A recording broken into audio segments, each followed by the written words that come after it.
سلام، به کانال زنگ آشپزی خوش اومدین. بریم با هم طرز تهیه یه مرغ پرتقالی خوشمزه و خوشرنگ رو ببینیم.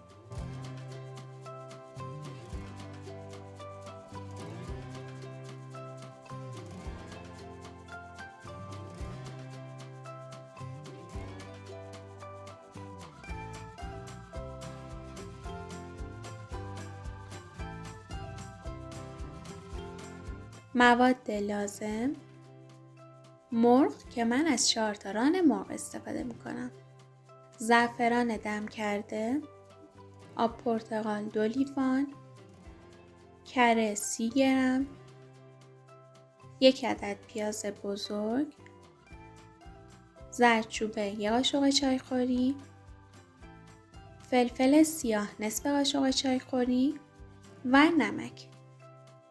میتونید نسبت به ذائقه‌تون و ترشی و شیرینی پرتقالا از شکر یا آب لیمو هم استفاده کنید. و اگه آب پرتقالی که استفاده میکنین ترشه، از شکر استفاده کنین و اگه خیلی شیرینه اواخر پخت از آب لیمو استفاده کنین. خب برای شروع به مرغ زعفرون اضافه میکنم و کاملا آغشته به زعفرون میکنمش. و بعد داخل یه مایتابه روغن میریزم و هر دو طرف مرغا رو در حدی که رنگشون تغییر کنه کمی طلایی شن سرخ میکنم.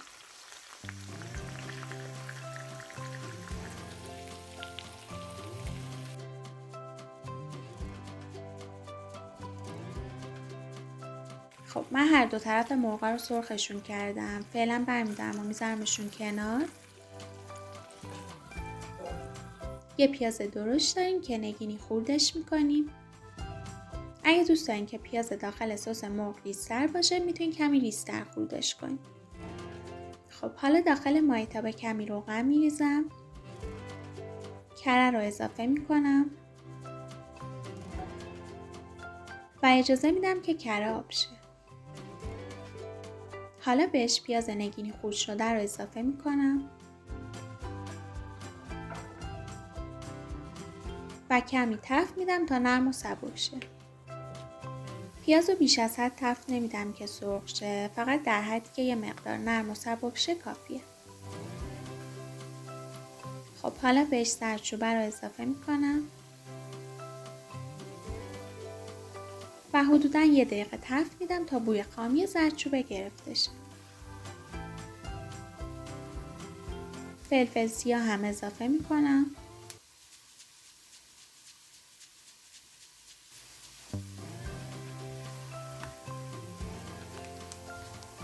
و بعد مرغای سرخ شده رو میذارم داخل مایتابه و یه مقدار از مخلوط پیاز و زردچوبه هم میریزم روی مرغا.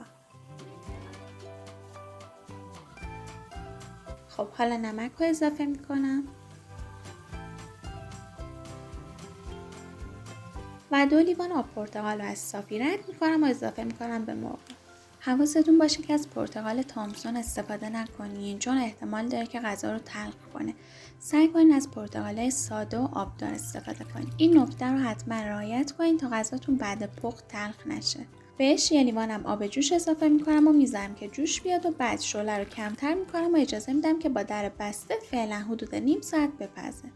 یه کار دیگه هم که میتونین بکنین اینه که اول بذارین مرغا حدود نیم ساعت یا 45 دقیقه با آب بپزن و اواخر پخت 1 لیوان آب پرتقال اضافه کنین. این کارم باعث میشه که غذاتون تلخ نشه بعد پخت. اما من ترجیح میدم که تو همین مرحله اضافه کنم آب پرتقالو. بعد نیم ساعت مرغا رو برمیگردونم که هر دو طرفشون خوب بپزه.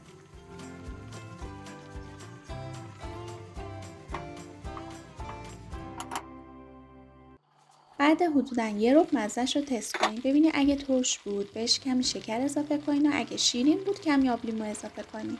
مرغا هم فعلا برنگردونین تا سس کمی غلیظ‌تر شه و سمت دیگه مرغا یه مقدار طلایی و برشته‌شن و رنگ بگیرن. خب الان دیگه سس مرغمون کمی غلیظ‌تر شده. من مرغا رو برمیگردونمشون تا دیگه بیشتر سرخ نشن و نسوزن. ببین چه خوش رنگ‌تر و طلایی‌تر شدن مرغا. حالا کمی زعفران اضافه میکنم و اجازه میدم که سس به غلظت دلخواهم برسه و بعد از رو حرارت برمیدارمش.